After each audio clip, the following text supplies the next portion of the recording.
Olá pessoal, sejam bem-vindos ao canal Entre Linhas. É o momento de nós explorarmos as entrelinhas da lição da Escola Sabatina. Pessoal, já estamos aqui no quinto vídeo dessa série de 13 vídeos, onde nós estamos estudando aqui o Evangelho de Marcos, o livro, capítulo por capítulo. Estudamos o capítulo 4 na última lição e hoje nós vamos estudar o capítulo 5 e um pouquinho também do capítulo 6. Vamos ver hoje o tema Milagres à margem do lago. Vamos entender um pouco mais de como Deus agiu, impressionou o coração, ou os corações desses discípulos que não entenderam direito qual era o papel de Jesus e esperaram que ele assumisse aí o reinado de Israel e dominasse todos os demais reinos dessa terra, mas não foi isso que Jesus fez. Jesus fez outras coisas que nós vamos ver nessa lição. Hoje nós teremos aqui a participação do Ricardo, do Alexandre e do Marcos André, a minha participação lá nos estudos de sexta-feira, eu sou o Lúcio Valentim, e também continuamos com a sua participação nos comentários, nas Olimpíadas dos comentários, os 3 primeiros a comentarem no pódio dos nossos comentários, e fica sempre o alerta, o apelo para que você sempre deixe o seu joinha, se inscreva no canal e acione o sininho para receber os alertas, que graças a Deus o último vídeo saiu sábado às 13 horas e esse tem tudo também para sair sábado às 13 horas. Beleza, pessoal? Então chega de introdução e vamos para a lição.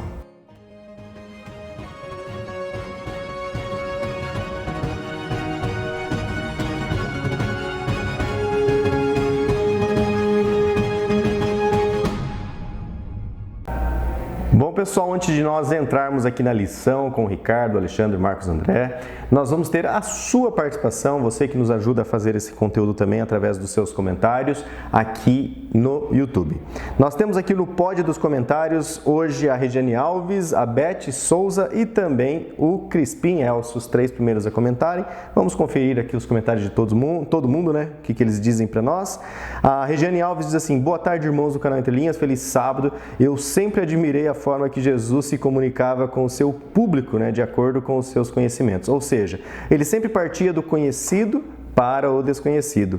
E nos faz refletir que até os dias de hoje, irmãos, peço oração pelo pastor Rafael Santos. Não sei se vocês o conhecem, talvez já ouviram falar do pastor Rafael Santos. Ele é líder aqui dos desbravadores da União Nordeste. Ele foi diagnosticado com câncer no estômago. Ele irá realizar uma cirurgia no dia 25 de julho, que no caso foi nessa quinta-feira, que Deus possa fazer a vontade dele na vida do nosso irmão. Muito obrigado, irmãos, por toda a dedicação de vocês à obra do Senhor. Eu sou da IAGE aqui do grupo do Alto Jucás, Ceará. Que legal! Então, Regiane Alves, muito obrigado pelo seu comentário. Vamos colocar então aqui o pastor Rafael Santos em nossos grupos de oração. Que Deus esteja ao lado dele, operando os milagres que ele precisa, o milagre do câncer, da cura. A gente sempre pede pela cura, nós somos egoístas, queremos ter os nossos queridos amados ao nosso lado aqui nessa terra, mas que principalmente a fé dele esteja firmada e a esperança maior ainda em nosso Cristo Jesus. Vamos orar então. Rafael Santos, nosso pastor lá da União Nordeste. A Beth Souza diz assim: olá, entrelinheiros, parábolas vai ser top, Deus nos abençoe a todos. Foi mesmo uma lição muito legal sobre as parábolas. Crispim Elcio diz assim: feliz sábado, muito obrigado, irmãos. Tenho aprendido e compreendido muitas coisas, as quais eu não conseguia compreender após 42 anos de vida cristã, 7 como adventista. Jesus tem me abençoado com esta maravilha. Deus seja louvado por vossas vidas. Eu sou da IAGE de Boa Vista, Joinville, Santa Catarina. Então um abraço para os irmãos aí de Santa Catarina, os irmãos catarinenses, principalmente os mais próximos aí do nosso irmão Crispim Elcio, e que tem uma longa caminhada cristã. Louvado seja Deus, que Deus não desiste de nós, Crispim? Ele sempre está aí nos dando mais luz, que nós saibamos valorizar e repartir essa luz que nós recebemos. O Genésio Mioto marcando a presença aqui, não está no pódio, mas marcou presença, Genésio? Estamos aqui para mais um estudo da lição Escola Sabatina nesta semana, os milagres à margem de um lago. Bom estudo a todos. Valeu, Genésio. Temos também a Cleo Lírios. Feliz sábado, ansiosa por estudar as palavras de Jesus. Amo estudar com vocês. Direto aqui de Maceió, Alagoas. Um abraço então para os nossos queridos irmãos que nos acompanham aí em Maceió, Alagoas. Muitos acompanham porque A Cleo Lírios participa, comenta, curte e estão recebendo esse vídeo. Então, não sei se eles também participam dessa sessão, porque essa sessão aqui é só para os raízes, né? Para entrelinheiros raízes, que gostam dos comentários, né? Esmeralda Viana, minha sogrinha. Oi, cheguei atrasada, boa tarde, boa lição a todos. Valeu, sogrinha, isso aí, mantendo a presença e também a interação com o conteúdo. Jorge Nelson Santos Vieira, boa tarde, um feliz e abençoado sábado a todos. Só deixando meu sincero abraço a todos e a toda a equipe aqui do Entre Linhas. Ainda não vai ser possível assistir ao vivo, mas creio que na próxima semana estarei acompanhando. Estou de saída nesse exato momento para fazer as visitas do evangelismo aqui no Caleb. Que Deus possa estar derramando as suas bênçãos através dessa lição a todos. Amém. Jorge Nelson, valeu, irmão, por participar aqui conosco. Achou o tempo mesmo, aí estamos super ocupados com o evangelismo do Caleb. Achou um tempinho para deixar um alô aqui nos comentários. E essa semana orei por você, pelo seu ministério, né? Estava ouvindo a lição, lendo os comentários do passado e falei, Senhor, continue, né, cuidando do irmão Jorge Nelson. E eu falei assim, nossa, a pessoa ocupada na obra do Senhor é diferente. Então, que nós possamos nos ocupar, né, irmão Jorge, com as coisas do Senhor. Que Deus abençoe esse seu ministério. Célia Souza, feliz sábado, meus queridos irmãos. Toda semana eu assisto o canal Entre Linhas. Me ajuda muito na compreensão da lição. Que Deus abençoe todos vocês. Então, Célia Souza, muito obrigado pelo seu comentário. Gostamos muito de ouvir que a nossa dedicação, né, humilde dedicação aqui, produzir, estudar e repartir, está cumprindo o efeito, né? Que agricultor que não gosta de ver, né, o seu fruto crescendo, né, frutificando, dando 1000 por 1, né? Então, nós também gostamos muito de ouvir que as palavras, as meditações, esse material está chegando a muitas pessoas e, de certa forma, está ajudando essas pessoas a se achegarem mais perto de Deus. Valeu, Célia Souza. Valdenice Mártires Cerqueira, né? Também muito abençoado. Olá, pessoal do canal Entre Linhas. Estou atrasada, mas com muita vontade de aprender mais sobre as parábolas de Jesus. Com os pastores virtuais que nós amamos muito. Deus abençoando sempre a vida deles com a sabedoria divina. Amém. E a Valdenice deixa aqui o CCC, curtido, comentado e compartilhado. A Valdenice Mártires Cerqueira. Ailda Pinheiro, feliz sábado, família entrelinhaniana. Seja bem-vindo de volta, irmão João Cavaco, que comentou no último vídeo. Irmão João Cavaco, é isso aí. Sentimos muito a sua falta. A Ailda manifestando aqui também os nossos sentimentos. É isso aí, Ailda. A Lucimi Pereira, olha vocês aqui, que bom ouvir. Feliz sábado. É isso aí, Lucimi, marcando presença. Obrigado pelo comentário.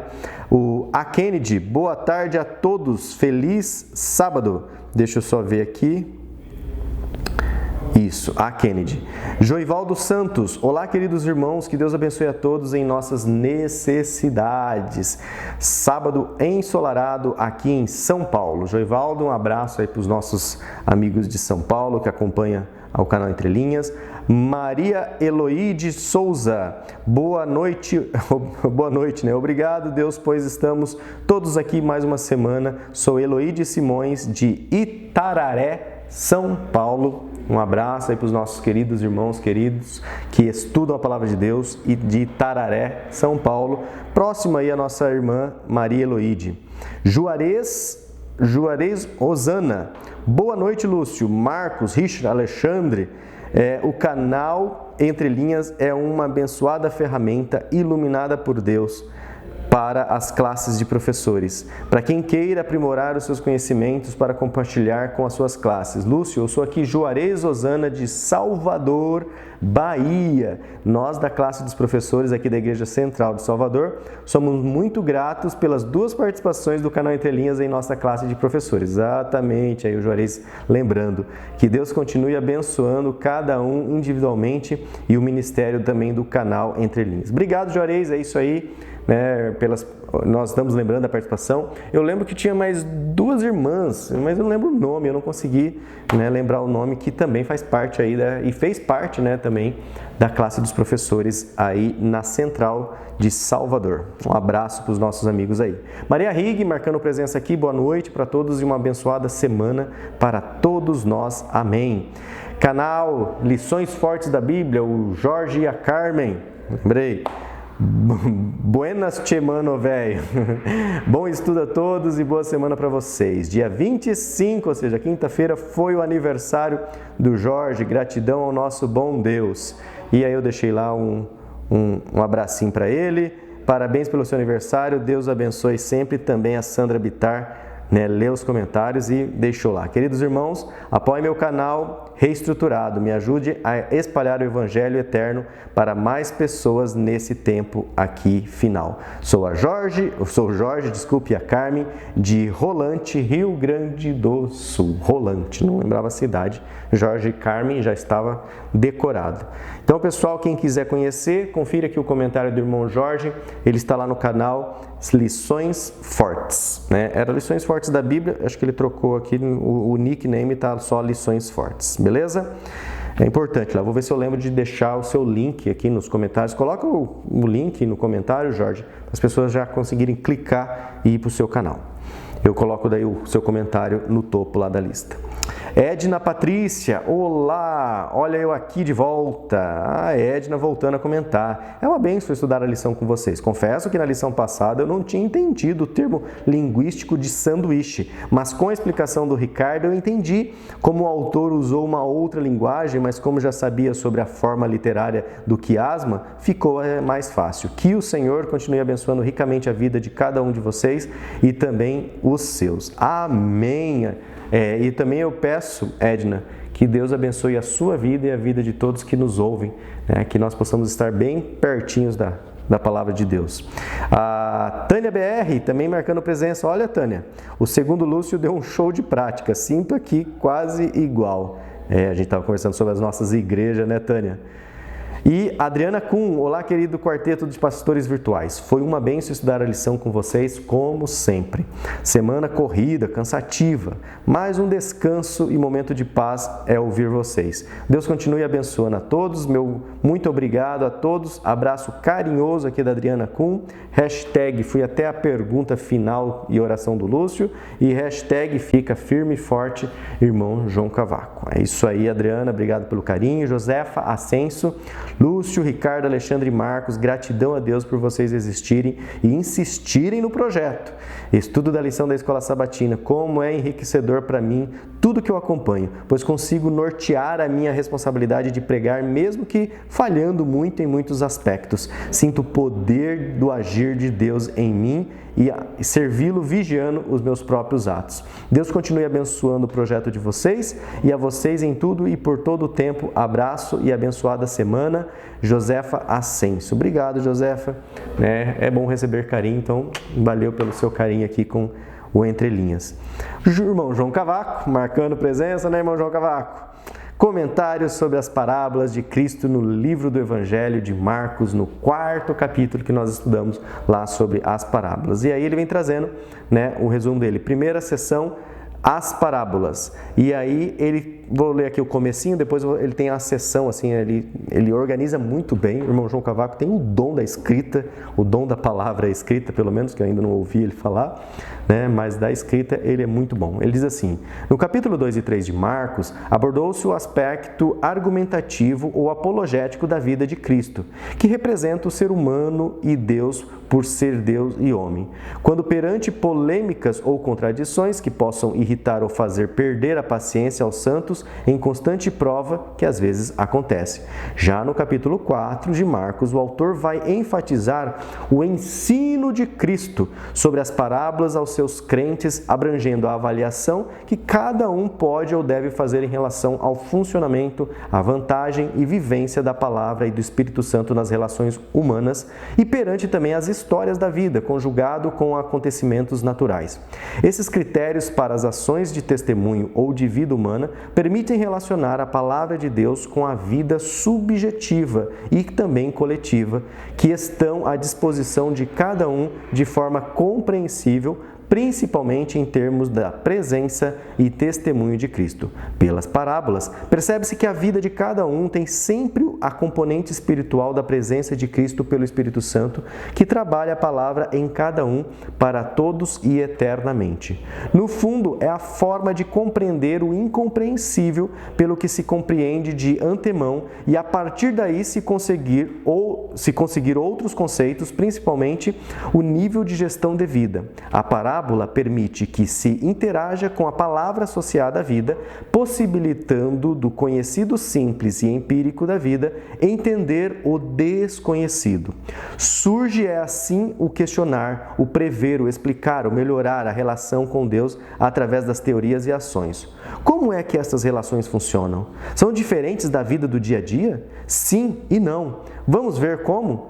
No essencial, a parábola é uma demonstração teórica e prática que Deus, Cristo, na sua palavra e salvação, tem a ver com a vida no seu cotidiano. Olha só, essa é só a introdução do comentário do irmão João Cavaco. Pessoal, tem aqui os significados e analogia das parábolas, a semeadura que ele vai trazer, reciprocidade e multiplicação, doador ou ofertante e receptor ou que procura, a candeia de luz e o uso do juízo à luz, o milagre do crescimento da semente, a semente do grão, ele vai trazendo, e no final aqui ele se despede então, João Cavaco, Lisboa, Portugal, da União Europeia.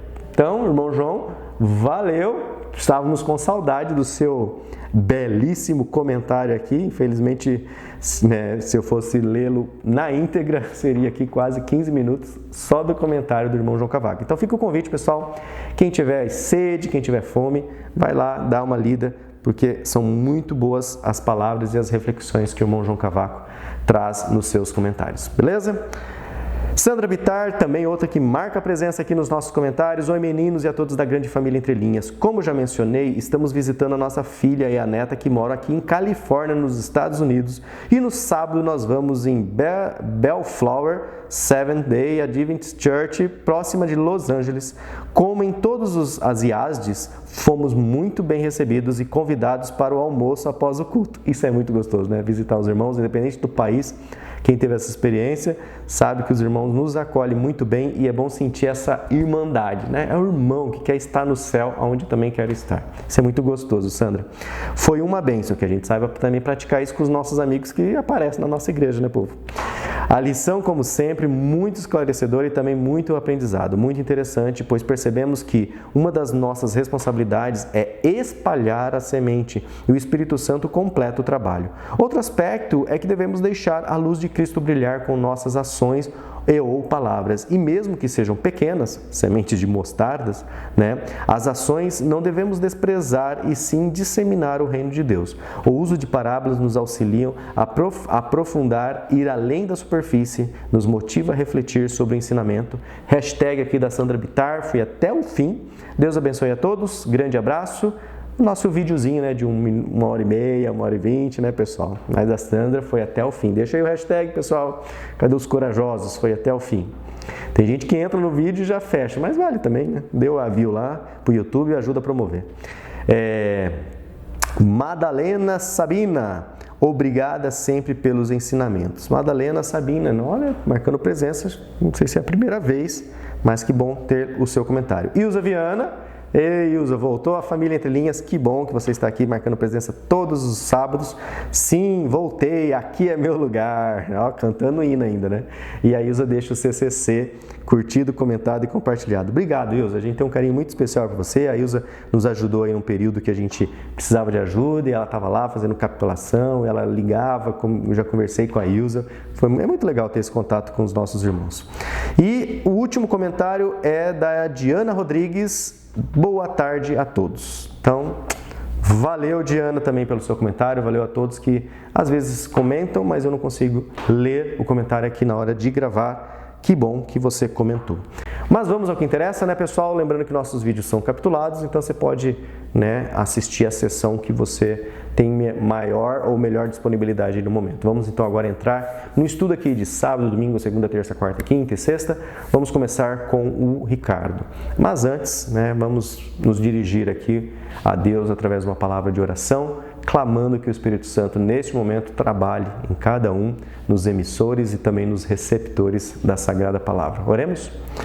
Santo Deus, nosso Pai, nosso Criador, obrigado, Senhor, pela Tua infinita graça. O Senhor é um Deus maravilhoso, um Deus que merece toda a honra e toda a glória, que infelizmente a nossa adoração é tão imperfeita, né, Senhor? Mas aqui estamos. Estamos aqui dispostos a estudar mais a Tua Palavra, a ouvir mais, principalmente agora, sobre os milagres na margem desse lago.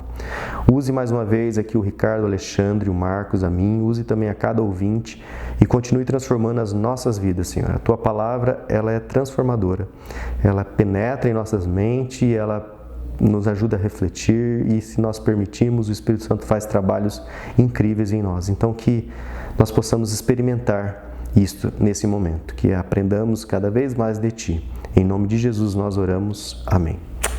Então, Ricardo, chega aí que agora é com você. Bom, vamos lá, gente. Lição número 5. Milagres à margem do lago. Eu primeiro separei 3 expressões hebraicas para vocês que podem ser traduzidas por milagre. A primeira delas é ot. Essa expressão, ela é milagre, pode ser traduzida por milagre, mas ela carrega uma conotação e às vezes ela é traduzida por um sinal ou uma letra. A segunda é mofet. Essa expressão, ela pode ser traduzida por milagre, sinal, assim como a primeira também, mas ela também pode ser traduzida por modelo ou exemplo. A terceira é pele, ela pode ser traduzida por milagre, mas ela carrega uma conotação mais próxima do que a gente entende de milagre. Seria um prodígio, seria uma maravilha, ou seja, algo inexplicável.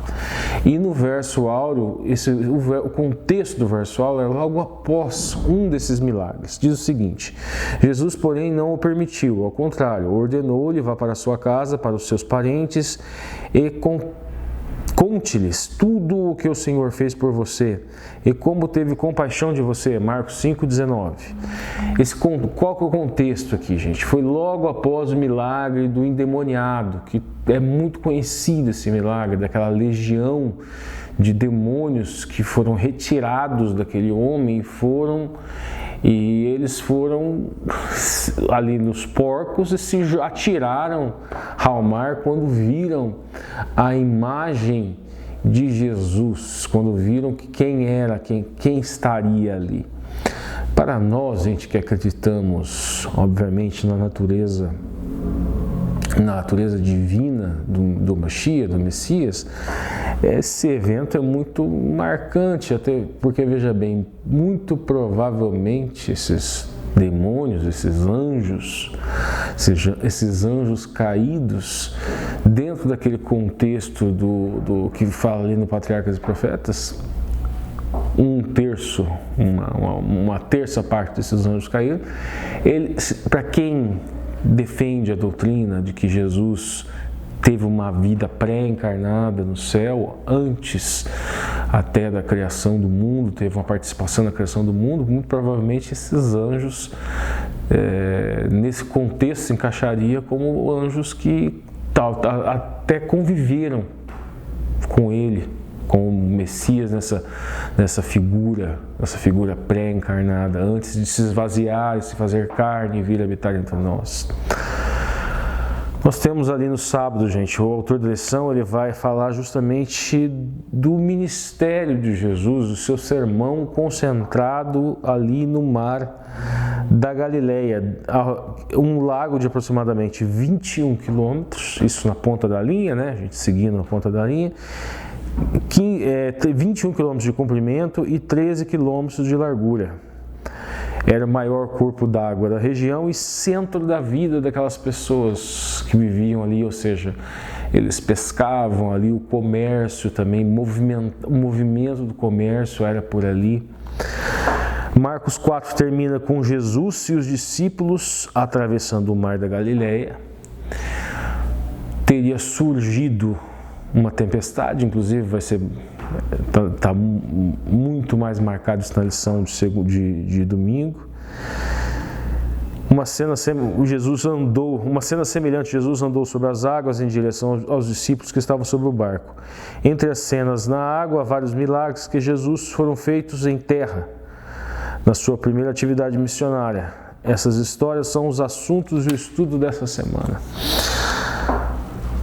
No último parágrafo aqui na ponta da linha da lição do sábado, nós temos a característica predominante dessas histórias espetaculares, maravilhosas ou inexplicáveis, é que elas permitem que o leitor perceba quem é Jesus, ou seja, a marca. Lembra que eu falei daquelas 3 palavras no começo?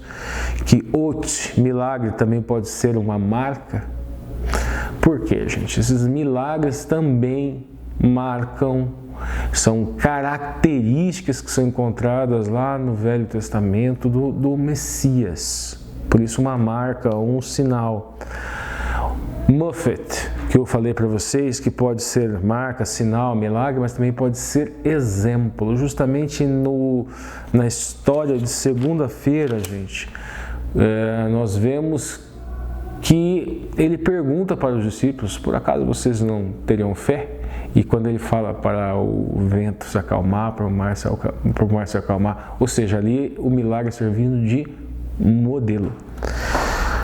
Continuando, gente, o autor fala aqui: ele é o único capaz de acalmar a tempestade, curar endemoniados, curar uma mulher que simplesmente tocou as suas vestes, ressuscitar uma menina, pregar em sua cidade natal, enviar os discípulos para uma missão evangelizadora, alimentar 5.000 homens com pães e peixes e andar sobre as águas. Demonstrações incríveis de poder que ajudaram os discípulos a compreender que ele era o Filho de Deus. Mas veja bem, os discípulos viram tudo isso, entretanto, no momento no momento que ele foi crucificado, no momento que ele foi levado preso, ele foi sozinho, né? Então, parece que os sinais aos olhos humanos de fraqueza, eles são mais marcantes do que os milagres. Gente, se por um acaso esses feitos miraculosos fossem suficientes para levar pessoas à conversão, a ter mais fé, a história que é contada lá no Shemot, lá no livro do Êxodo, ela seria diferente, né? Seria um povo com pouquíssimos tropeços, porque eles tinham um milagre ambulante, tinha um milagre em cima da cabeça deles, tinha uma nuvem que os protegia do sol do deserto durante o dia, uma nuvem que os protegia do frio do deserto durante a noite, milagres atrás de milagres, Moisés batendo o cajado e tirando a água da pedra. Então, não é suficiente, o Eterno sabe disso, e até por isso, muito por isso, que não é isso utilizado para a conversão. Porque efeitos espetaculares podem até trazer uma convicção espetaculosa, mas uma fé, uma emuná atuante é algo que nasce de dentro da gente, que amadurece. Por isso também que é utilizado na Bíblia a alegoria de uma árvore, uma alegoria de uma semente que cria raízes, que cresce e que dá frutos. Vamos lá, gente, lição de domingo, acalmando a tempestade. É pedido para ler Marcos 35:41, é justamente isso que nós já falamos lá no começo. Jesus, ele estava ali no mar da Galileia e ele estava muito tempo ensinando as pessoas e pregando e estava cansado. E daí ele pediu para eles saírem da margem e foi o que eles fizeram. E nesse meio do caminho ele deitou, encostou sua cabeça em algum canto e dormiu. E houve uma tempestade, começou muito barulho e eles ficaram com medo, acordaram o Messias acordou e mandou simplesmente o vento se acalmar, o mar se acalmar, se acalmou e depois cobrou deles a questão: porventura vocês não tiveram fé, ou seja, emuná. Aí ele fala da emuná, que aquilo também é emuná, é fé atuante. Mas é importante a gente também imaginar aqui que a emuná, gente, é uma coisa concreta, uma coisa que acontece, que nesse caso específico, ela está ligada a um evento miraculoso, maravilhoso, inexplicável, mas não necessariamente ela se resume apenas a isso. Muito pelo contrário. Essa história, ela, mesmo que o Messias tenha feito muitos milagres, mesmo que os discípulos tenham feito também muitos milagres, hoje em dia, e até naquela época também acontecia, está muito atrelado ao charlatanismo. Pessoas em cultos que se utilizam de técnicas de hipnose, técnicas que a ciência conhece muito bem, utilizadas para enganar e utilizadas para levar a pessoa a um convencimento, a fazer aquilo que elas querem, que é manipular, é ter mais poder. Não era o caso, obviamente, do Messias, que ele utilizava aquilo como modelo, principalmente de compaixão. Era uma maneira de conversão. Veja bem, se ele tinha poder para curar um cego, para fazer um coxo andar, ele, obviamente, alimentar um faminto. Então, ele primeiro alimentava o faminto, primeiro fazia o coxo andar, fazia o cego ver, para depois ele pregar a palavra, colocar a semente naquele coração. Aquilo que a pessoa mais precisava no momento do cego era enxergar. Só que numa dimensão temporal de eternidade, a conversão é muito mais relevante, muito mais importante, mas não que ele não se apegasse àquela questão temporal, que momentaneamente aquela pessoa estava cega, ali nessa vida terrena, se preocupava obviamente com aquilo, mas vamos ter esse cuidado com o nosso contexto. Inclusive, teve um fato extremamente grotesco tempos atrás, com um sujeito aí que é candidato aí em um estado, aí, não vou nem dizer quem que é. Ele fez um show grotesco num dessas exibições de Tecnocult, uma senhora que tinha problemas de andar. Ele tentou tirar a cadeira dela, tentou fazer ela andar de todas as maneiras e obviamente foi um show de horrores. Ela não levantou, ela não conseguiu e até hoje esse sujeito ainda fala, não, ela não levantou porque ela quis, porque ela não teve fé. Sabe? Se tornando o evangelho um modelo grotesco, sabe, uma caricatura grotesca, dantesca, até depõe contra o cristianismo esse tipo de prática nojenta. Não tem outra palavra, é asqueroso, é nojento. Vamos lá, vamos continuar na ponta da linha, gente. Aqui o autor da lição diz que no início de Marcos, Jesus ele entrou em um barco para ensinar a multidão. Foi a história que eu acabei de contar. Em Marcos 4, do 10 a 12, parece que ele deve ter saído do barco e conversado com os discípulos em particular. Agora, depois de um longo dia de ensino, ele estava ali ensinando, os discípulos o levaram para o barco assim como ele estava, muito cansado. Ele imediatamente adormeceu no barco que estaria na popa. Uma grande tempestade surgiu, o barco corria o risco de afundar. Quando os discípulos acordaram o mestre, de maneira contundente, Jesus ordenou para o vento e as ondas que se aquietassem. Uma grande calmaria veio ao lago, veio sobre o lago, e os discípulos ficaram espantados com a demonstração do poder divino. Aí o autor da lição, ali na ponta da linha, ele traz a seguinte, ele fala para ler Salmos 104, 1 a 9. Lá temos vários versos que fazem associações do Eterno com eventos naturais, que o Eterno se veste na luz, ele anda os carros lhe servem, ele se veste com os raios de luz, ele utiliza os carros, as nuvens do céu como carro para se locomover, e vão fazendo várias comparações. O autor da lição, na ponta da linha, ele nos pergunta como a imagem de Yahvé, o tetragrama sagrado, o Yud, He, Vav, He, o Yahué, que é o mais usual, neste texto se compara ao Cristo acalmando a tempestades. E na ponta da linha abaixo ele vai falar de teofania, que é encontrado ali ao longo da Bíblia. A primeira teofonia que nós encontramos na Bíblia está lá no Bereshit, está lá no Gênesis, que é: no princípio criou Deus o céu e a terra, Bereshit bara Elohim et hashamayim ve'et haaretz, e a terra era sem forma e vazia, ve'aret ha'etá tohu vavohu ve'rosh el penei terron. Aí essa parte, veru Elohim era refet el penei hamai, e o Espírito de Deus pairava sobre as águas.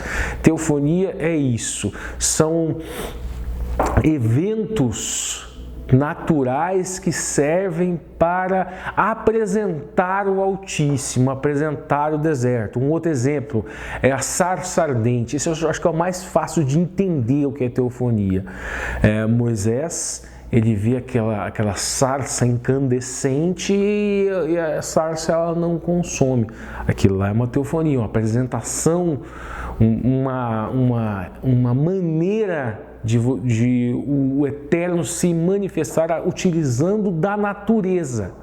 Então, o paralelo que é feito entre Salmo 104 e Marcos 4 é justamente esse, é do Mashiach se apresentando como Filho de Deus, se apresentando como o Mashiach, se apresentando como Ben Elohim, como Filho do Eterno, como Filho do Altíssimo.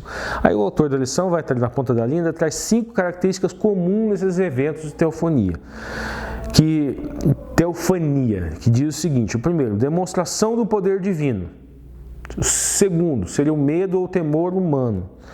Terceiro, seria uma ordem, por exemplo, não tema. Quarto, seriam as palavras da revelação para o qual Deus ou o anjo apareceu. Quinto, seria resposta humana à revelação. O autor ainda acrescenta que 4 das 5 características estão nesta história. Acalmar a tempestade é uma demonstração de poder divino. O medo dos discípulos é o medo humano.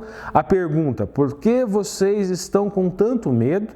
Está lá em Marcos 4,40. Corresponde com o não tema.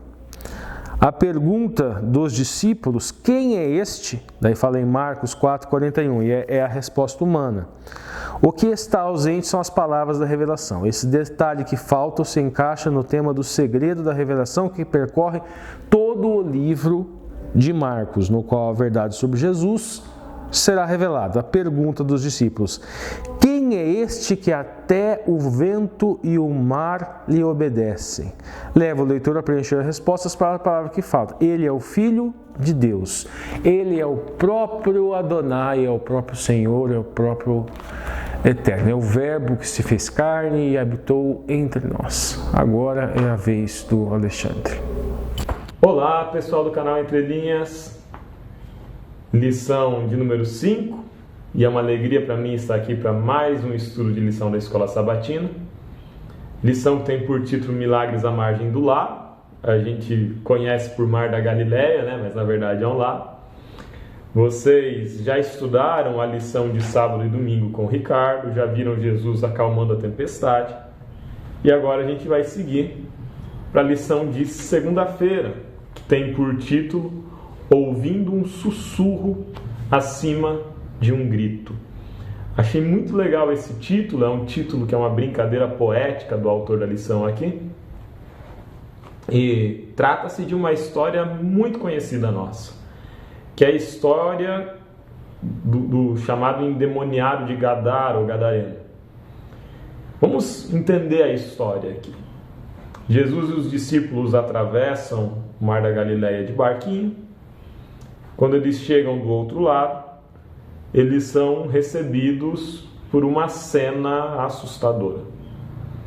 Um homem maltrapilho vem gritando de entre os sepulcros. Esse homem maltrapilho corre adiante de Jesus e ele se lança aos pés de Jesus e ele o adora. Havia uma luta sobrenatural acontecendo ali. Esse homem maltrapilho era um homem conhecido como sendo possesso pelo demônio e que assombrava a região. Era um homem com uma perturbação séria, era um homem que se machucava, um homem que atacava as pessoas, que quando era amarrado e acorrentado esmigalhava as correntes. E esse homem se prostra diante de Jesus e o adora. Mas tem uma miríade de outras vozes além da voz desse homem sofredor, que é a voz dos demônios. Os demônios perguntam por que Jesus está ali, que parte eles têm com Jesus. E acontece uma luta, uma disputa. Não é uma luta física, mas é uma luta espiritual. Jesus ordena que os demônios deixem esse homem. E os demônios argumentam com Jesus e pedem para Jesus para que eles possam entrar numa manada de porcos, porque eles são muitos, porque eles são uma legião. Uma legião era um destacamento militar romano que passava de 1000 soldados. E agora, Jesus autoriza esses demônios a entrarem nos porcos, ao que os porcos rapidamente se lançam despenhadeiro abaixo, caem no mar e morrem. O que está acontecendo aqui é uma disputa pela vida desse homem, que era um homem sofredor, o gadareno, mas é também uma disputa sobre o espaço que o Evangelho teria para se esparramar nesse lado do Jordão. Estava num lado do Jordão que não era ocupado por judeus, estavam num lado do Jordão que era ocupado por sírios. E o inimigo não queria que Jesus pregasse nesse lugar. O inimigo não queria que a mensagem do Evangelho se espalhasse ali. Ao entrar nos porcos, Satanás imaginava que, matando os porcos, a mensagem de Jesus não poderia ficar naquele lugar. E de fato, os pastores de porcos fogem e depois volta a multidão e pedem, assombrados, que Jesus parta dali. Existe algo aqui sobre a pureza.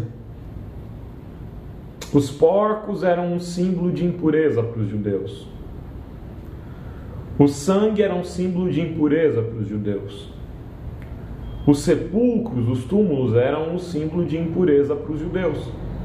Esse homem possesso, no meio dos túmulos, que se cortava e saía sangue, cujos demônios são expulsos para os porcos, ele era um símbolo de impureza para os judeus. E Jesus estava ali, aquele que era capaz de tornar o impuro puro. Jesus era o único capaz de purificar aquele homem e de salvá-lo. E a comunidade de Gadara rejeita Jesus e pede que Jesus vá embora. Quando Jesus e seus discípulos entram no barquinho para voltar, lá está dentro do barco o homem liberto agora, não mais possesso. E ele pede para seguir Jesus, ele quer acompanhar Jesus. A vida dele de sepulcro e de possessão demoníaca havia acabado e ele queria seguir com Jesus. E Jesus fala para ele: não, você não vai me seguir. Você vai voltar para a cidade. Jesus tinha um plano para esse homem. Jesus queria que esse homem testemunhasse e pregasse e contasse para os outros o testemunho do que Deus havia feito na vida dele, do que Jesus tinha operado milagrosamente, lhe dando livramento. O homem faz isso, e a consequência é que a mensagem passa a ser pregada poderosamente e rapidamente se espalha por toda a Decápolis, que eram as cidades que ficavam ali no entorno, na região próxima ao Mar da Galileia. A história desse homem nos ensina muito. Entre outras coisas, ela ensina o poder de um testemunho pessoal, do testemunho de alguém que viveu um encontro com Jesus. Se o inimigo achava que tinha derrotado Jesus no momento em que pede para entrar nos porcos e lança os porcos no mar, e os gadarenos expulsam Jesus, pedem que ele vá embora, o desfecho da história é de Jesus sendo vitorioso mais uma vez sobre o inimigo. Porque a mensagem é pregada por intermédio daquele que foi salvo. De um ser subhumano, assustador, imundo, andrajoso, maltrapilho, violento, o homem liberto se transforma num pregador da mensagem de Deus. Essa mensagem é maravilhosa, ela fala do poder de Deus para salvar, do poder de Deus para restaurar, para recuperar e para trazer outras pessoas à salvação. Eles entram no barquinho, atravessam de volta o mar. E aí vem a multidão e agora tem um novo encontro. Está lá em Marcos 5, 21 a 24, lição de terça-feira. Tem por título Na Montanha Russa com Jesus. Aqui nós temos novamente uma estrutura de história, que temos uma história dentro de uma história. A primeira história é a história de Jairo, um dos principais da sinagoga. E aí, interessante também, aqueles que desacreditavam Jesus, faziam oposição a Jesus, no momento do desespero, correm encontrar ou procurar refúgio em Jesus. Porque Jairo sabia que somente a atuação milagrosa daquele homem, que era capaz de salvar o paralítico, de restaurar o paralítico no sábado, apenas aquele homem era capaz de salvar sua filha, que estava a ponto de morrer. É com fé que Jairo pede que Jesus o siga, e é com angústia, um coração angustiado, mas repleto de esperança, que Jairo guia Jesus até a sua casa. Essa é a primeira história. A segunda história que está inserida dentro dessa primeira é a história da mulher que encontra Jesus no meio do caminho. A multidão segue Jesus. Tem um monte de gente querendo ver o milagre da filha de Jairo. Tem um monte de gente querendo acompanhar aquele mestre, Jesus, e aquele principal da sinagoga, Jairo. E vai Jesus, e vão os discípulos, e vai Jairo, e vai a multidão. E no meio do caminho, de repente, no meio daquela aflição do Jairo querendo chegar logo em casa, Jesus para e fala: alguém me tocou. Quem havia tocado Jesus era uma mulher que havia vários anos sofria com uma hemorragia. 12 anos. Agora nós temos uma outra história conhecida. A história da cura da mulher do fluxo de sangue. Ser uma mulher com hemorragia há 12 anos causava debilidade física, causava fraqueza, uma anemia severa. Mas causava também um isolamento social. A gente volta a falar de pureza aqui. Se o código judaico de pureza considerava o porco imundo, o sangue imundo, considerava a hemorragia dessa mulher imunda também. Essa mulher não podia preparar um alimento para sua família por 12 anos. Essa mulher não podia tocar seu marido por 12 anos. Essa mulher não podia tocar seus filhos por 12 anos. Essa mulher estava, pelas leis judaicas da época, em isolamento de convívio familiar, social por 12 anos. Essa mulher sofria por 12 anos. Essa mulher nem nome tinha. A Bíblia não fala o nome dela. Mas a Bíblia fala que ela teve fé, que ela se esgueirou e que ela tentou roubar um milagre. Ela tocou Jesus e instantaneamente, quando ela toca a veste de Jesus, a sua hemorragia cessa. Ela é curada. Jesus para e pergunta: o quê? Quem me tocou? Eu imagino Jairo, né? Vamos rápido, Senhor. Minha filha está para morrer, a multidão está te espremendo. Como quem te tocou? Os discípulos perguntam: como quem te tocou? Todo mundo está te tocando. Mas Jesus fala: de mim saiu o poder, o milagre se fez. A mulher assume. E agora Jesus oferece para essa mulher aquilo que ela precisava e não sabia. Ela tentou roubar o milagre, ela queria um milagre.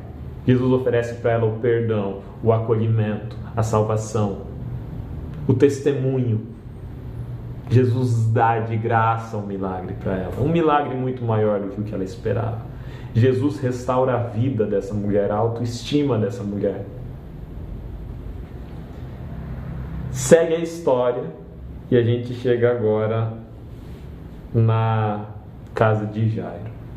E quando eles chegam, a menina está morta. Os servos vêm dizer: Jairo, não incomoda mais Jesus, já morreu. Mas Jesus fala: a menina dorme. Entra Jesus, Pedro, Tiago, João. Eles entram no quarto junto com os pais da menina. E Jesus dá uma ordem: menina. A Bíblia fala, que é cordeiro. É a palavra que Jesus usa, era usada no mesmo, como sinônimo, cordeiro. A mesma palavra tanto para uma criança, uma menina, quanto um cordeiro. Então a cordeirinha, ovelhinha, é isso que Jesus está falando. Ovelhinha, levanta. A menina que tinha por volta de 12 anos se levanta e começa a caminhar pelo quarto. Jesus fala: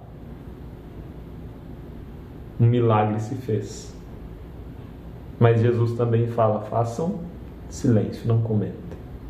Ainda não era a hora de Jesus. Ainda não era a hora. O livro de Marcos, a gente viu, ele vai num crescente. Ele vai perguntando o tempo inteiro: quem é Jesus? Quem é Jesus? Quem é Jesus? Quem é esse que acalma a tempestade? Quem é esse que expulsa demônio? Quem é esse que cura o fluxo de sangue? Quem é esse que ressuscita a filha de Jairo? A cada milagre nós nos aproximamos de um grito que vai ficando preso na garganta: esse é Deus, esse é o Filho de Deus, esse é o Messias. A cada milagre, a cada passo, a cada momento, o livro de Marcos vai nos colocando a vontade de bradar: esse é o Messias, esse é o Santo de Israel. A gente vai ver mais milagre. A gente vai ver mais de Jesus se afirmando como Messias. A gente vai dar esse brado no livro de Marcos ainda. Mas não é agora. Vocês seguem o estudo da lição com o Marcos André. Foi uma alegria para mim passar esse tempo com vocês. Até a próxima semana. Fiquem com Deus. Obrigado, Alexandre. Muito obrigado também a você que nos acompanha através do canal Entre Linhas, a você que chegou até aqui. Agora vamos dar continuidade ao estudo da lição. Nessa semana nós estamos falando sobre alguns milagres de Jesus que são relatados no livro de Marcos. É interessante a gente notar que o livro de Marcos ele foi escrito com um objetivo específico. E quando nós entendemos o objetivo para o qual o livro foi escrito, nós também conseguimos compreender a linguagem que está sendo utilizada no livro. Só para dar um exemplo, o livro de Mateus ele foi escrito para judeus, para provar que Jesus é o Messias prometido, o descendente de Davi prometido no Antigo Testamento. Então, sempre que Jesus fazia alguma coisa, Mateus comparava aquilo que Jesus fez com uma profecia do Antigo Testamento. Então, ele dizia: ele fez isso para cumprir o que foi dito pelo profeta, isso. Então, ele comparava a vida de Jesus com as profecias a respeito do Messias, porque o objetivo dele era provar que Jesus era o Messias. E assim, os demais livros da Bíblia também têm o objetivo de provar alguma coisa, de defender alguma ideia. O livro de Marcos não é diferente. O livro de Marcos provavelmente foi escrito para gregos, foi escrito para pessoas de fora do meio judaico. Então, com o que Jesus está sendo comparado? Com quem Jesus está sendo comparado ao descrever as histórias que são narradas por Marcos? Jesus está sendo comparado com os deuses pagãos, porque os gregos, os romanos, eles acreditavam nas divindades. Então é importante a gente compreender isso para que a gente possa entender por que cada história foi escrita e por que ela foi colocada da forma como foi colocada. Só para a gente citar aqui um exemplo, né? Na lição de domingo, que foi feita pelo Ricardo, Jesus acalma a tempestade. Os deuses, antigamente, eles eram setorizados. Eles existiam, por exemplo, os deuses que cuidavam do mar, existiam os deuses que cuidavam da lavoura, das plantações, existiam os deuses da chuva, existiam os deuses que cuidavam da terra e assim por diante. Cada um tinha influência sobre determinado setor, mas Jesus não. Jesus, ele acalma a tempestade e, em seguida, ele tem ação em terra. Quando ele termina de atravessar, ele tem ação em terra. Jesus também era superior aos demais poderes. Os deuses, antigamente, eles eram comparados uns com os outros para saber qual deus era mais poderoso.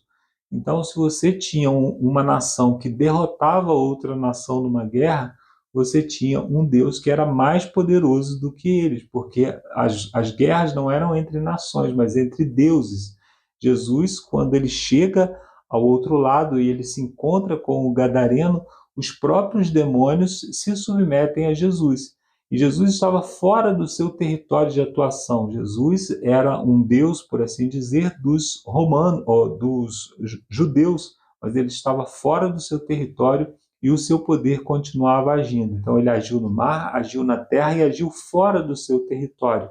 Ele atingiu aqueles seres que dominavam aquele homem e os dominou, e eles próprios admitiram com a sua boca que eram inferiores a Jesus. Então isso demonstra a superioridade de Jesus em relação às forças daquele local, né?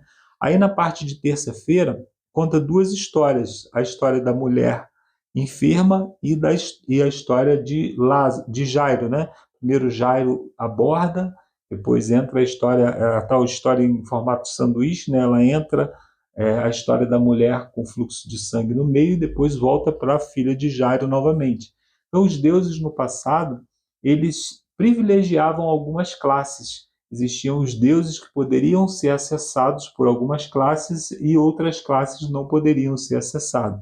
Então aqui Jesus ele atende tanto o chefe da sinagoga quanto atende também uma mulher que já era vista na sociedade como alguém inferior e atende essa mulher com fluxo de sangue, que era uma mulher considerada imunda, considerada ali como um pária da sociedade, como rejeitada pela sociedade.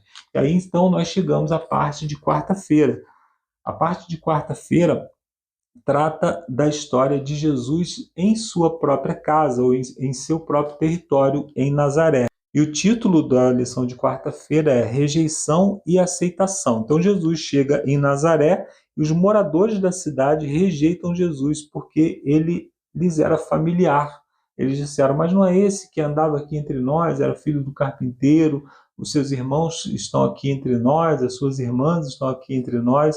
Então eles começam a minimizar Jesus pelo fato de que Jesus vivia ali entre eles. E aí o autor diz aqui que quando alguém que veio de uma cidade pequena se torna popular, os habitantes geralmente ficam animados, contentes com o sucesso daquela pessoa, mas com Jesus aconteceu algo diferente. Jesus ele era rejeitado exatamente pelo fato de ser de Nazaré, de ser daquele local, né? Então, por ter havido algumas boas atitudes de Jesus, né? Ele fez a maioria dos seus milagres em Cafarnaum. Isso pode ter disputado também pode ter criado, né, uma espécie de disputa territorial. Talvez existisse entre eles alguma rivalidade entre as cidades, e Jesus, como não fazia, não era preconceituoso, ele atendia todas as pessoas, então ele provavelmente criou também uma animosidade nesse sentido, é o que diz aqui o autor. E Jesus já havia tido um desentendimento também com a sua família, com pessoas que moravam ali naquela cidade. Nós já estudamos isso em Marcos, no capítulo 3, algumas semanas atrás. Então, ao chegar em Nazaré, Jesus foi rejeitado, as pessoas não acolheram bem o ministério de Jesus e por isso ele não realizou muitos milagres naquela região, ele só curou ali alguns enfermos, algumas pessoas, mas não realizou grandes sinais ali por conta dessa rejeição e por conta da falta de fé que ele encontrou ali. Aí em Marcos 6, dos versos 7 a 30, como a missão de Jesus e dos 12 apóstolos, né, como a missão dos 12 estavam em contraste com a decapitação de João Batista. Bom, nós temos, ao mesmo momento que os discípulos saem vitoriosos, né, o texto relata que eles expeliam demônios, curavam doentes e ungiam as pessoas com óleo, as pessoas eram curadas. Então foi um ministério de sucesso quando Jesus os enviou com esse objetivo, mas ao mesmo tempo o reino de Deus sofre uma derrota quando ali numa festa, no meio de luxúria, ali João Batista acabou sendo decapitado por conta de uma promessa mal feita de Herodes, né? Então, a missão dos apóstolos de pregar em todos os lugares está em contraste com a prisão e a morte de João Batista. Aí o autor diz aqui que os discípulos eles foram enviados por Jesus sem levar provisão. Então, eles acabavam se tornando dependentes das pessoas com as quais eles tinham que lidar, que tinham que evangelizar. Por exemplo, eles chegavam numa cidade, eles tinham que pedir comida, eles tinham que acessar as pessoas com esse objetivo. E isso fazia com que eles começassem algum tipo de relação, eles tinham que se dar bem com aquelas pessoas, senão eles não iriam ser alimentados. Isso já criava algum vínculo entre eles e as pessoas que os iriam alimentar, né? Então, João Batista, que estava sob os cuidados de Herodes, né? O texto diz que Herodes gostava de ouvir João Batista, né? Discordava dele em alguns aspectos, até porque a mensagem de João Batista era muito dura para Herodes, mas ele gostava de ouvir as histórias de João Batista, né? Ele gostava de ouvir a pregação de João Batista. Mas a sua morte ocorreu de forma chocante, pois os conspiradores, no caso Herodias, né, se aproveitou da ambivalência e da luxúria de Herodes. Então, ao mesmo tempo que Herodes ele respeitava João Batista de certa forma, né, ele também se entregava à luxúria, se entregava à bebedice, provavelmente estava alterado aí pela bebida nessa festa, quando fez essa promessa aí, vendo ali a moça bonita dançando, né, ele acabou se comprometendo com algo e ofereceu ali tudo que ela quisesse. E ela pediu então a morte de João Batista. Então nós vemos ali, né, que o autor ainda diz que ela ainda potencializou pedindo a cabeça dele no pote, né? Então o silenciamento de João Batista ocorreu ao mesmo tempo em que os apóstolos pregavam o arrependimento. Eles saíram pregando com esse objetivo, né? Assim como João Batista havia feito. A morte de João prenuncia a morte de Jesus. Então a morte de João Batista ela foi anterior à morte de Jesus, e as pessoas, talvez por acreditarem que João Batista poderia até ser o Messias, né, falavam da ressurreição. Falavam que Jesus operava sinais porque era João Batista ressuscitado, né? Então, de certa forma, a crença dominante ali era que realmente o Messias e haveria uma ressurreição, alguma coisa. Então, essas histórias paralelas apontam para uma crise que seria enfrentada por Jesus e seus seguidores. Então, houve perseguição ali mais tarde, né? É interessante aqui a pergunta final que diz assim: você já foi rejeitado ou passou por uma crise difícil de entender? O que aprendeu com essa experiência que possa ajudá-lo na próxima vez que algo semelhante acontecer? Então, quando nós nos envolvemos com o Evangelho, quando nós pregamos a mensagem de Jesus, quando nós passamos a viver princípios bíblicos, princípios que estão arraigados na palavra de Deus, nós começamos a enfrentar a oposição porque o Evangelho é contraintuitivo. Quando nós lemos a Bíblia, é muito comum você se deparar com histórias que te desagradam. Isso acontece com todas as pessoas. Então, sempre que você confronta um pecado, como aconteceu aqui com João Batista, sempre que você confronta algum comportamento que está contrário à Bíblia, as pessoas vão rejeitar, como pode acontecer conosco também. Nós estamos lendo a Bíblia e, de repente, olhamos para ela e ela nos olha de volta, dizendo: é você, eu estou falando sobre você. Então, ninguém gosta de ouvir as palavras de Jesus. Jesus disse assim: olha, vocês, se quiserem me seguir, vocês têm que morrer. Tome a sua cruz e siga-me. O que é tomar a cruz? A cruz não é uma dor nas costas que nós temos, não é um filho que saiu da igreja. Não, a cruz é morrer. Quando Jesus tomou a sua cruz, ele foi crucificado e morreu. Então Jesus está dizendo, se você não morrer para o seu eu, você não serve para ser o meu seguidor, né? Então, é mais importante, quando nós passamos por rejeição, o que nós precisamos avaliar? Nós estamos sendo rejeitados pelo nosso mau comportamento ou porque nós estamos agindo de acordo com os princípios bíblicos? Se nós estamos agindo de acordo com os princípios bíblicos, o que é mais importante? Ser rejeitado, ser aceito pelos homens ou ser aceito por Deus? Você prefere ser rejeitado por Deus ou ser rejeitado pelos homens? Eu prefiro ser rejeitado pela minha família, prefiro ser rejeitado até na minha igreja, mas eu não quero ser rejeitado por Deus. Então é isso que nós temos que ter em mente, né? Não é todo tipo de perseguição e todo tipo de rejeição que vai nos colocar na posição de rejeitados pelo Evangelho. Rejeitados pelo Evangelho é quando nós somos rejeitados porque vivemos princípios bíblicos, vivemos princípios que são norteados pela palavra de Deus, né? Devemos viver esses princípios com humildade, com nenhum senso de superioridade às pessoas, mas em algum momento também seremos confrontados com algum tipo de rejeição. Na parte de quinta-feira, um tipo diferente de Messias, né? Aqui nós encontramos o contraste entre a expectativa e a realidade, né? A gente vê até aí na internet aquelas brincadeiras de expectativa e realidade, mas aqui existia uma grande expectativa em torno da vinda do Messias, né? E Jesus, de certa forma, atendeu às expectativas que eles esperavam, mas em determinado momento ele se posicionou. Nós vemos esse posicionamento muito mais no capítulo 6 de João, né? Ele declara claramente: não vim com esse objetivo, não é para isso que eu estou aqui, vocês estão enganados a respeito do meu ministério. E ele sai mesmo quando ele viu que eles iam declará-lo como o Messias, provavelmente a mesma cena que está sendo descrita aqui, porque fala de uma multiplicação de pães também.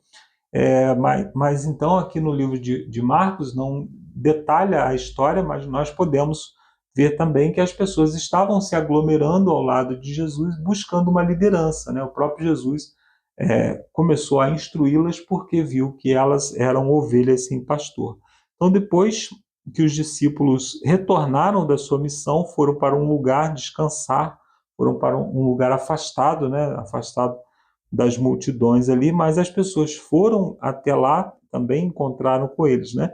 Então Jesus ensinou as pessoas o dia inteiro, e os discípulos recomendaram que Jesus despedisse as multidões: manda embora porque tem muita gente aí, não temos como dar de comer para todas essas pessoas, né? Então os discípulos, eles estavam pensando em termos meramente humanos, eles estavam pensando apenas de acordo com as capacidades humanas. Jesus via além disso, né? Jesus via aquilo que estava por vir. Então, as características dessa história se encaixam no conceito popular sobre o Messias da época, né? Então, a expectativa era que o Messias liderasse Israel, libertasse, né, Israel dos seus inimigos, trazendo justiça e paz. Um grande número de homens em um ambiente desértico facilmente teria conotações militares de revolta, então, de uma revolta militar, né? Então, quando aquelas pessoas se reuniram ali, dava a impressão que Jesus estava reunindo um grande exército. Pensa bem, as pessoas que seguiam Jesus, vendo Jesus como um líder militar, Jesus era alguém que, se alguém fosse ferido em batalha, ele poderia curar. Se faltasse provisão, ele multiplicava o alimento. Se alguém ficasse doente ou morresse, ele poderia ressuscitar a pessoa. Então, ele era um líder excelente, um líder que poderia juntar pessoas ao redor dele e vencer qualquer tipo de batalha, né? Mas não era esse o objetivo de Jesus naquele momento, né? Então, essa noção ela foi fortalecida pela referência ao fato de que Jesus os viu como ovelhas sem pastor, Marcos 6,34. Então, no Antigo Testamento, esse termo, né, pessoas, ovelhas sem pastor, eram utilizadas para pessoas em busca de um líder, geralmente um líder militar ou um rei, né? Então, geralmente era uma referência à falta de um líder ou de um rei em Israel. Jesus não atendeu às falsas expectativas, mas mandou embora os seus discípulos e despediu a multidão. Então Jesus, ao invés de juntar um grande exército, ele dissipou esse grande exército, né? Ele colocou as pessoas para voltarem para suas casas. E aí Jesus se retirou para um lugar afastado com o objetivo de orar, algo muito diferente do que era esperado de um líder militar, né? Um líder militar, ele provavelmente era alguém que iria lutar com força, iria juntar as pessoas, mas Jesus não. Ele partiu sozinho, né? Então, em lugar do entendimento popular do Messias como um rei que libertaria Israel, Jesus veio para libertar as pessoas da escravidão do pecado. Ao andar sobre as águas, ele mostrou aos discípulos que é de fato o Senhor da natureza, mas não veio para governar. Então, o contraste que é apresentado aqui é o fato de que Jesus ele foi convocado para ser um governante e um líder do mundo, mas ele demonstrou ser um governante das forças da natureza, das forças que são superiores aos exércitos humanos, e mostrando então que ele está de acordo com as características de Deus e não de um líder humano meramente, né? Então, o fato de que Jesus saiu dali, do meio daquela multidão que ele poderia liderar, para dar ordem à natureza, para dar ordem ao mar e andar sobre as águas, né, mostra que ele tinha governo sobre as forças da natureza e não somente sobre as pessoas. O que essa história ensina sobre a importância de entender corretamente as profecias? Se a falsa compreensão da primeira vinda de Cristo levou pessoas à ruína espiritual, quanto mais a falsa compreensão poderia fazer em relação à sua segunda vinda. Bom, Jesus disse em Mateus capítulo 24 que as forças do inimigo, as forças do mal, operariam sinais e prodígios que, se possível, enganariam até os próprios eleitos. Então nós precisamos estar atentos aos milagres, às coisas que acontecem, porque elas hoje não são mais um sinal que nós devemos seguir. Hoje o sinal que nós devemos seguir é a palavra de Deus, a palavra de Cristo que foi deixada, os exemplos de Cristo que foram deixados para que possamos seguir os seus passos. Então, cada vez que nós nos formos confrontados de alguma forma com alguma decisão que temos que tomar, a pergunta que nós devemos nos fazer não é se tem milagre ou não, não é se tem sinais e prodígios ou não, mas se estão de acordo com os passos de Jesus. Então a pergunta deve ser sempre: o que Jesus faria se ele estivesse no meu lugar? A resposta que nós obtivermos a essa pergunta, alinhada com aquilo que a Bíblia nos diz, deve ser também a nossa atitude. Seguir os passos de Jesus significa que muitas vezes nós vamos ter que negar a nossa própria natureza, negar a nossa própria vontade, negar a nossa própria inclinação para seguir os passos do nosso Mestre. Que Deus nos abençoe, possamos tomar essa atitude todos os dias na nossa vida. Quando Jesus Cristo voltar, que possamos estar pisando os passos que Ele deixou aqui nessa terra. Termino aqui essa minha participação. Agora você fica com o Lúcio com as perguntas de sexta-feira. Um abraço, até semana que vem. E agora é com você, Lúcio.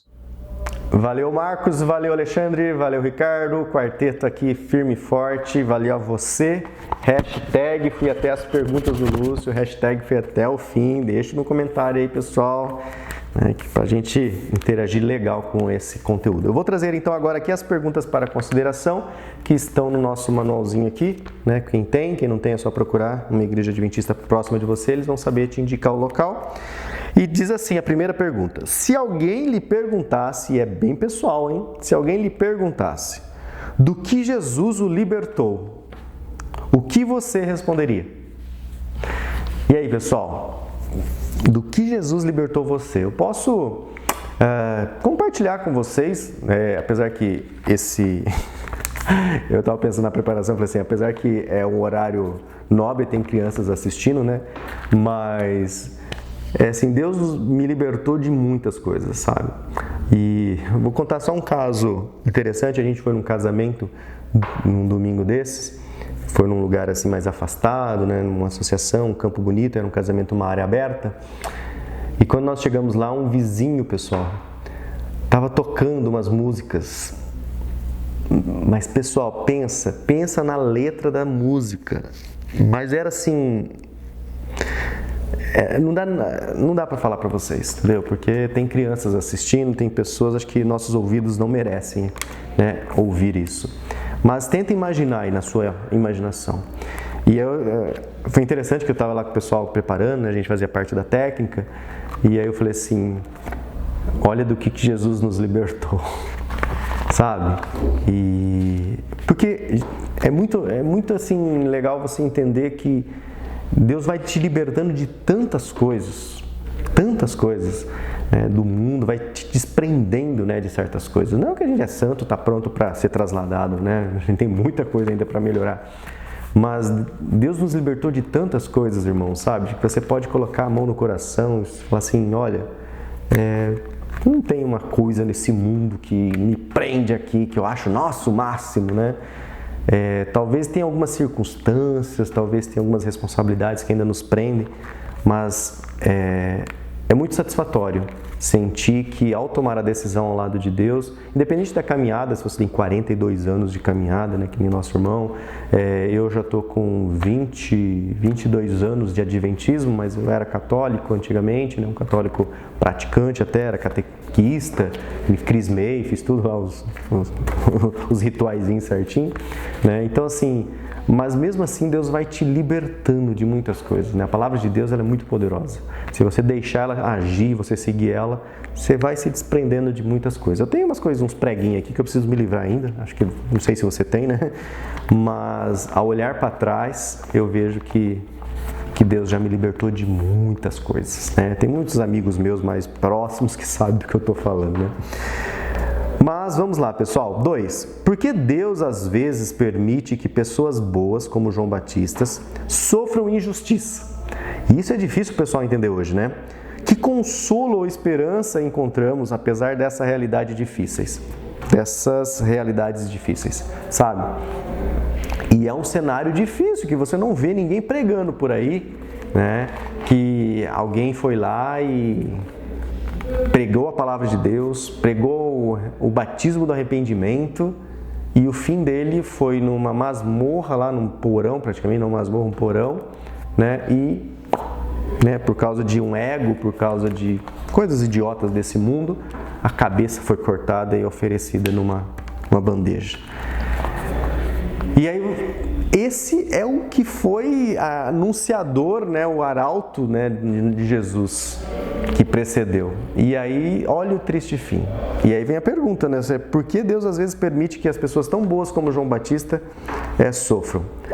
Uma das respostas, porque existem acho que muitas intenções porque Deus faz isso, mas uma que é interessante, vocês imaginam se todos que seguissem a Deus neste mundo, nesse monte de coisa de M aqui, né, já corrompido pelo pecado, se Deus se tornasse um amuleto, uma garantia de sucesso.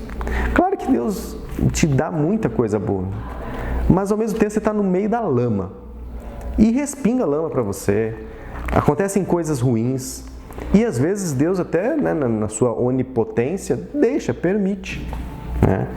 E uma coisa que eu entendo, né, pelo menos pessoalmente do meu lado, é que Deus permite essas coisas para que a gente saiba que esse mundo jaz no maligno. E que se todo mundo que adorasse a Deus só tivesse bênção e fosse realmente protegido, né, tudo mais, muitos buscariam a Deus não pela transformação, pelo livramento do pecado, mas simplesmente pela recompensa mundana. Que daqui nada vale, essa vida breve nada vale. O mais importante de tudo é que o irmão João Batista morreu em Cristo Jesus. Mesmo com a sua cabecinha, né, decapitada, ele morreu em paz. E tem a maior esperança de todas, que é a esperança de estar com o seu Salvador, com aquele que ele mesmo anunciou. Sabe? Então, por que Deus às vezes permite pessoas boas sofram, né? Simplesmente para... Nós estamos, né, no meio do caos aqui, no meio dessa natureza pecaminosa, E né, no meio dessa pecaminosa está tudo podre, está tudo apodrecendo, as folhas estão caindo e faz parte da vida aqui. Por isso isso nos desperta, né, um desejo de sairmos daqui, de nos libertarmos, né, dessa corrupção, dessa mortalidade. Porque senão, se aqui fosse o paraíso, né, pessoal? Para quem queria ir embora, né, pessoal? Mas aqui não é o paraíso. Aqui a gente já sabe, jaz no maligno. 3. Que lições uma igreja pobre acha na multiplicação dos pães e peixes? E aí, pessoal, que lições uma igreja pobre pode achar na multiplicação? O importante, pessoal, e eu vejo isso na minha vida, né? E tem aquele ditado popular, né? O pouco com Deus é muito e o muito sem Deus é nada, né? Tem esse ditado, que de certa forma é prático mesmo. Quando você coloca as coisas nas mãos de Deus, eu vejo porque eu trabalho num lugar onde todo mundo praticamente ganha igual. Todo mundo ganha igual, né? E aí você vê as diferenças, né? Enquanto a gente tenta ser fiel, tenta, né, seguir a palavra de Deus com os dízimos, ofertas, pactos, tudo certinho, tem as pessoas que são ateias, né, nem querem saber, gastam tudo consigo mesmo. Tem pessoas que são mais ou menos cristãs, mas né, não sei como que eles lidam lá com o cristianismo. E aí você vê, todo mundo ganha igual a você. E por que você não tem dívida? E por que essas pessoas vivem na dívida, vivem com preocupações, vivem atrás de ganhar mais dinheiro, alguma coisa, a ganância, né? Então, assim, eu penso que o multiplicar dos pães e peixes, né, ajuda qualquer pessoa, né, mesmo numa condição melhor ou um pobre, a entender que o pouco com Deus é tudo, é muito. E mesmo na miséria, né, você vê alguns documentários, você vê nesses países, infelizmente, aí, que sofrem com fome e a miséria, você vê assim que muitos cristãos nesse país, mesmo diante da miséria, ainda são felizes em falar do reino de Deus. Então, assim, acho que as lições que uma igreja pobre pode tirar, de que independente do quanto você tenha, tudo é uma bênção de Deus e nas mãos de Deus ainda se multiplica, ainda se torna muito melhor. Eu sempre falo isso com a minha esposa, eu falo, como a gente pode colocar a nossa cabecinha no travesseiro e dormir, e se amanhã alguma coisa acontecer, a gente fala assim, tchau, né? Não tem dívida, não tem coisas que nos tira a noite, estamos devendo para fulano, devendo para ciclano, devendo para Beltrano, não. Nossa vida é, como diz a educação financeira, é sempre 1 ou 2 níveis inferiores àquilo que você poderia ter. Ellen White fala sobre educação financeira, então assim, independente disso, mesmo na miséria, eu vejo pessoas sendo muito felizes diante de pessoas que têm tantos recursos abastados aí, mas que são infelizes, porque não experimentam a multiplicação dos pães e dos peixes. E a última pergunta aqui, pessoal, são muitas perguntas, né, hoje, mas vamos lá. Compare as ideias populares atuais acerca de Jesus com a descrição dele em Marcos 5 e 6. O que dizer dos que usam Jesus para obter poder e domínio político? Agora pegou no pé, hein? Principalmente numa questão, num grupinho chamado Bancada Evangélica, né? Que nós achando aí que a bancada evangélica, seguidores de Jesus Cristo, né? E você vê o país cada vez mais na lama, né? Para votar coisas que beneficiam o poder é uma madrugada. Para votar algo que beneficia o pobre, o miserável, não, precisa ser discutido, precisamos ver, isso aí pode estourar o orçamento.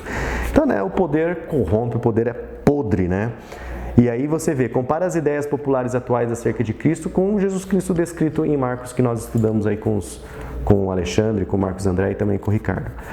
Uma diferença que eu trago aqui é que, como eu até comentei, né, na questão de João Batista, né, diante das dificuldades da pergunta 1, muitos pregam Jesus, o Jesus libertador, o Jesus da prosperidade, o Jesus que você determina, você toma posse da bênção, você faz tudo, ou seja, né, é o ego, o eu, você, né, não é o Senhor, eu estou aqui para te servir. Faça-se em mim segundo sua vontade. Sabe, é totalmente distorcida a imagem de um Cristo, que é o nosso servidor, né, o nosso serviçal aqui.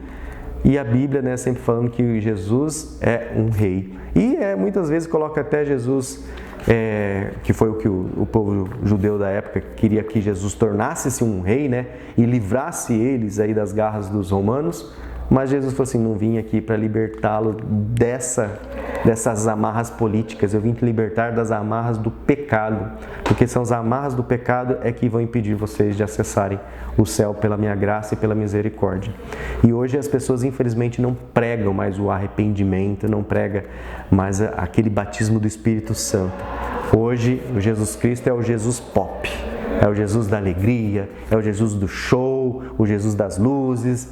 E aí você sai da igreja em êxtase. E aí você fala assim, mas por quê? Porque você foi praticamente hipnotizado por sons, ritmos, luzes, mas você não foi hipnotizado pelo poder da palavra do Espírito Santo. E aí acontece isso, né? É um fogo de palha. Né? O que dizer dos que usam Jesus para obter poder e domínio político? O Ricardo poderia responder essa, que ele adoraria, né? Nós temos lá o grupo Família Entre Linhas RP, Religião e Política, e é muito triste, é muito podre ver que as pessoas usam o sagrado nome de Cristo para multiplicar as suas riquezas, usam da humilde fé das pessoas que acreditam e que buscam Jesus libertador, e aí pega um pouco dessas pessoas, tudo bem, elas estão dando na fé, não julgo elas, mas ai daqueles que estão tocando nesse dinheiro sagrado que é ofertado de coração. Né? E mesmo dentro da igreja adventista, pessoal, né? Não tem, é ser humano. A nossa oração é sempre que os nossos dízimos, as nossas ofertas, que Deus cuide e que o homem que toque nesse dinheiro, que ele seja ungido pelo Espírito Santo e permita que o Espírito Santo unja para que as coisas sejam feitas conforme o plano do Senhor. E ai daqueles que, né, se acham mais espertos do que o Espírito Santo, né? Que a gente vê de vez em quando em N igrejas, independente aí da denominação, sempre acontece, né, a ganância humana, sempre acontece aí o egoísmo, o egocentrismo, principalmente quando se trata de poder, de domínio. Que nós, pelo menos, os estudantes aqui da Palavra de Deus, possamos nos desprender, né, dessas garras, dessas amarras e possamos realmente buscar genuinamente sermos servos de Deus e tudo aquilo que nós ganhamos e temos, possamos colocar à disposição do nosso Senhor. Beleza, pessoal? Encerramos aqui então esse 5º vídeo e nos vemos já no 6º vídeo, já caminhando para metade da nossa série, aonde nós vamos estudar sobre de dentro para fora. Ou seja, né? Cristo bate a porta do coração, mas quem abre é o dono do coração. Beleza? Vamos orar então para encerrar? Oremos.